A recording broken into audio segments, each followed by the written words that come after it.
What's up, everyone? It's your boy Mastermind here with Ohio Cannabis Live, doing an on-the-spot interview here at the Ohio State House. I'm here with James Power. He's a veteran, right? Yep. And go ahead and just tell us a little bit about who you are and tell us about how your testimony went today for House Bill 160. So thank you, Anthony. Thank you for being here and continuing to bring so much focus to this much-needed issue. Of course, I'm James Powers. I'm an Army veteran. I've worked in cannabis advocacy since 2017 when I testified before the United States Senate and said that I, as an Ohio resident, was an unindicted co-conspirator and a medical marijuana patient here in this state to deal with my PTSD and physical injuries from my service to this country.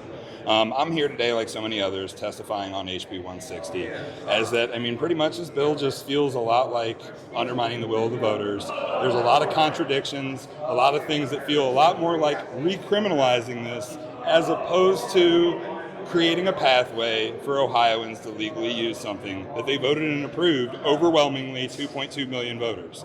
I think the hearings went well from the aspect that plenty of advocates have shown up here from within the cannabis industry. When I'm seeing processors here, when I'm seeing advocates from national organizations like NORML, the ACLU are here, it shows that that there's an equitable interest in advancing this bill. Hell, the governor's in here. The governor's here. Yeah, the governor was just in here. The governor was just in here. Steve Huffman's been hanging around. Steve Huffman's hanging around. It's been a productive hearing. Yeah. There's been some really great questions from some of the representatives on the committee. I would love nothing more than, for the chairman, who's my personal representative in Jackson Township up near Canton. I would have loved nothing more when I addressed the committee for him to have questions for me, because I know his constituents sent in curiosities and concerns on this bill. But unfortunately that didn't happen. But I'm here to keep and maintain this dialogue, moving us forward towards change, like I think is everyone's goal here today.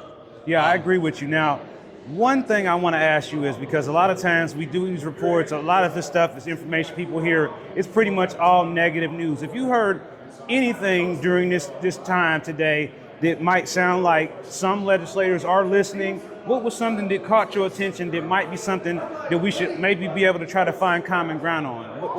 Give me something. I think there's been some really good questions. Right before I gave my testimony, someone else giving their testimony mentioned how, cannabis was a breakthrough therapy for them to get over alcohol addiction and benzodiazepine addiction that they had been given to treat mental health conditions. And when a representative took the time and asked, how do you feel that, that this plant actually helped, and was taking that time to, really understand and humanize this issue, I think those are steps in the right direction. Absolutely. But of course, I know that, when there's cameras and people and the record and on the record, no one wants to ask a question and feel like they've been set up. So I know that, all the answers aren't going to come today.